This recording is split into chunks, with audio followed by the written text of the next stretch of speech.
సాయంత్రం నా బయటికి వెళ్ళాము. ఇవాళ నేను రాయల్ ఫలూడా ఆర్డర్ చేసుకున్నాను. మా ఆయనేమో డ్రై ఫ్రూట్స్, కానీ నా రాయల్ ఫలూడానే బాగుందని చెప్పి నాదే తినేస్తున్నాడు. చూడండి, సగం కదా మా ఆయనే తినేసేసాడు. ఇవి రెండు నేను తీసుకున్నదేమో రాయల్ ఫలూడా, మా ఆయన తీసుకున్నదేమో డ్రై ఫ్రూట్ ఫలూడా.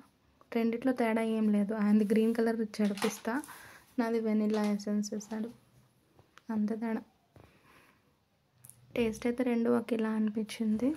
కాస్ట్ అయితే నాది వచ్చి 80 రూపీస్, వాళ్ళది వచ్చి 110 పడింది. కానీ టేస్ట్ ఒకేలా అనిపించింది. కొంచెం డిసప్పాయింట్ అయ్యాను. ఎప్పుడు వీడియోస్ అయినా తిను ముందు అని అన్నారు, ఇంకేం చేస్తాం.